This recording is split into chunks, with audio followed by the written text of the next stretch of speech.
Well, folks, the twice impeached, criminally convicted felon-in-chief Donald Trump, he said all of that is just fine.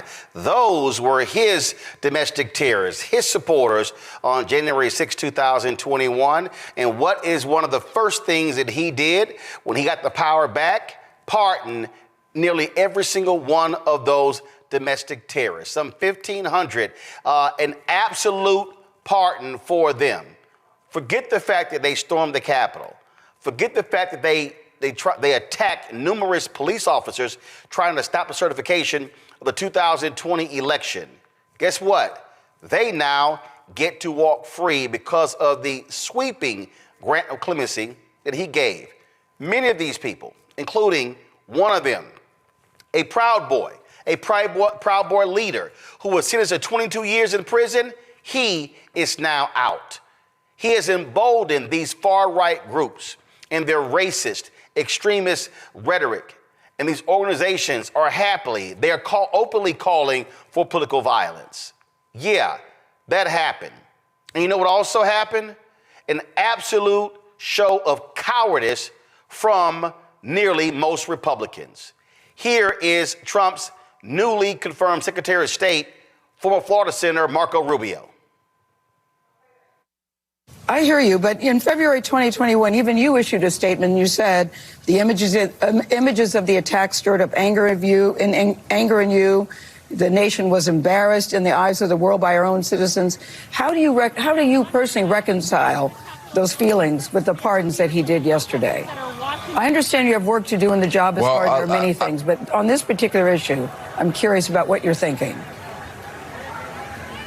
Yeah, well, what I'm thinking is that I used to be a United States Senator until midnight last night, and now I'm about to be sworn in as the Secretary of State of the United States. And that's what I'm thinking is I work for Donald J. Trump, the new President of the United States, the 47th President, who has a clear mandate to reorient our foreign policy to one that once again puts America and our interests at the center. And that's what I'm going to focus on, 100%. Absolutely gutless Marco Rubio, who, of course, when the Capitol was attacked, he said, oh, my goodness, some action should be taken. Here is another gutless wonder, also of Florida. Rick Scott was CNN asked that U.S. Senator about the same thing. So many people were unfairly prosecuted. What about those that assaulted police officers? I don't believe anybody, if you violate the law, you should be prosecuted. But what about those who assaulted police officers and then were pardoned by the president? I haven't seen any. I haven't gone into the detail.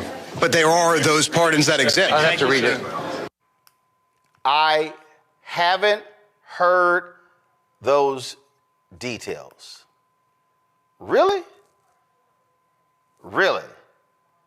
Here's Senator Lindsey Graham in 2021. There are a lot of people urging the president to pardon folks who participated in defiling the Capitol, the rioters. I don't care if you went there and spread flowers on the floor. You breached the security of the Capitol. You interrupted a joint session of Congress. You tried to intimidate us all. You should be prosecuted to the full extent of the law. And to seek a pardon of these people would be wrong. I think it would destroy President Trump. And I hope we don't go down that road. Well, he did. And this is Lindsey Graham's Twitter feed. He's talking about Mexican cartels. He's talking about the Paris Agreement. He's talking about the Laken Riley Act. Let's see. He's talking about Marco Rubio being confirmed. Oh, President, look at him. The inaugural speech, heading to the Capitol for the inauguration. Oh, isn't it interesting? No profiles of the courage here. Not a word from Lindsey Graham about these despicable pardons of Donald Trump. Let's see here. How about we go to, give me 1 second. I'm going to pull this up, y'all, because I know y'all going to love this one here. Mr. Law and Order, let's throw everybody in jail. He always has something to say about prisons and law and order. Who am I talking about? Arkansas Republican Senator Tom Cotton. Go to my iPad. So let's see here. Colleges that, I love this here. Colleges that tolerate pro-Hamas mobs shouldn't receive $1 of federal funding. Oh, but he says nothing about the mobs that attacked the U.S. Capitol. Let's see right here. Okay, he criticized Senator Chris Murphy asking about Elon Musk and the Nazi symbol. Oh, so he makes up wild smears. Nothing about these rioters. Let's see here. Okay. Oh, more inauguration tweets. World Health Organization. More and more and more. Nothing. These are cowards. At least North Carolina Republican Tom Tillis actually had the guts to speak up. Let me just get your thoughts on the pardons from President Trump regarding. Yeah, I've got any of we're going through it now. Many of them probably was the right thing to do. They made a bad choice, but anybody who was convicted of assault on a police officer, I can't get there at all. I think it was a bad idea. Are you worried that in terms of? By the way, we can't have a story about pardons without talking about the nonsense that Biden did on his way out the door. Well, that was going to be my follow-up question is, do you think the Senate needs to look at the power of the pardon for the presidency? I think it's a legit question because we can't get into this cycle where presidents are, pardoning their friends, creating prospective pardons for charges that haven't even been applied. I don't think that's what the founding fathers had in mind when this ability to pardon was first vested in the executive branch. Can I start? Well, at least he answered the question when reporters asked other senators like Texas Senator John Cornyn, who used to be the Chief Justice of the Texas Supreme Court. He brought up the Biden pardon, and so did other senators as well. Minority Leader Chuck Schumer, the senator, here's what he had to say about Trump freeing these domestic terrorists. And sadly, it's a golden age for lawlessness and lawbreakers who were pardoned yesterday by President Trump. There is no other way to describe President Trump's pardon of January 6th offenders than un-American. It is so deeply un-American to do that, to pardon them. And let's be clear, President Trump didn't just pardon protesters. He pardoned individuals convicted of assaulting police officers.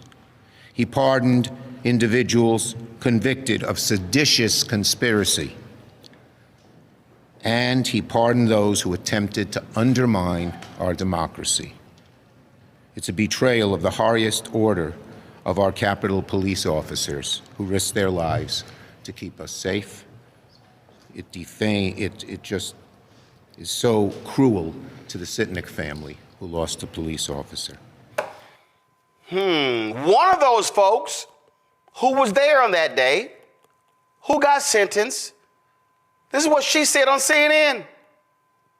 That's the mega, I don't know how to explain it, but they have this way of demeaning you and putting you down.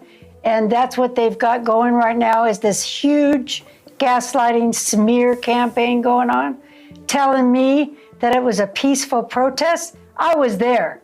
I was there when they pushed those gates and those officers and when they stepped on my head. And it was an officer that saved my life that day. Biden is right on with everything he's saying. Trump is a dangerous, and I mean dangerous, narcissist. He's a cult leader. He needs to be put in prison. He's not any different than his friend.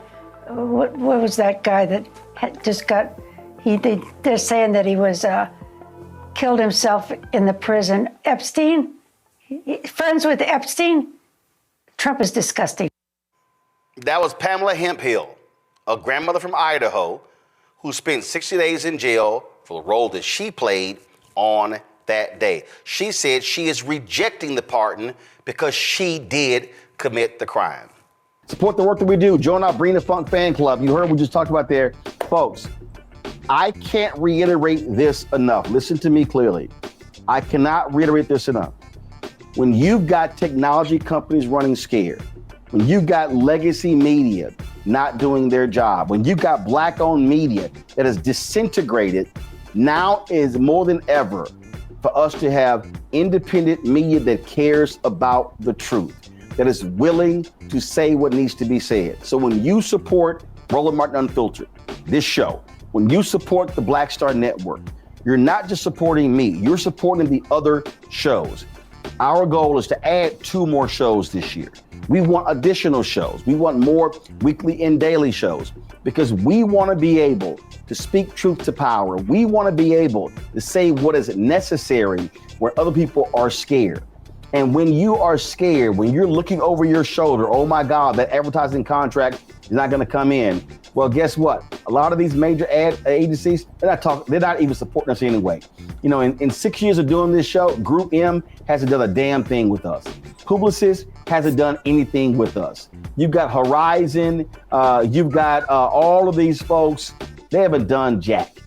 And so we are calling it like we see it, and we're speaking truth. And unlike some of these other so-called progressives and people who believe in truth, I'm not running around trying to kiss MAGA ass and kiss Trump's ass. I won't be going to Mar-a-Lago, not for a damn thing. And so this is about us being able to speak truth. So when you support this show and this network with your resources, that is exactly what is happening, because we are trying to build something that is bigger and broader, and actually it has the courage to say what needs to be said, even when it makes other folk uncomfortable. If you want to contribute giving Cash App, use the Stripe QR code. This is it right here.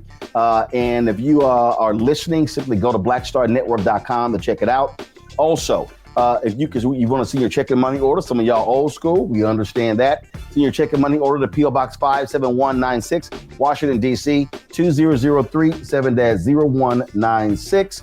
PayPal, R. Martin Unfiltered. Venmo is RM Unfiltered. Zelle, Roland at RolandSMartin.com, Roland at RolandMartinUnfiltered.com. And again, folks, we've got some 4 million social media followers. If only 20,000 of our fans contribute at least $50 each, which comes out to $4.19 a month, 13 cents a day, that's $1 million. It allows us to be able to continue to build, to add these shows and do the work that's required. So your support is needed. So please join our Bring the Funk fan club today. If you've not already joined, if you have given to us in the past, please renew your commitment, because it's important that we support Black-owned media, because Black-owned media matters.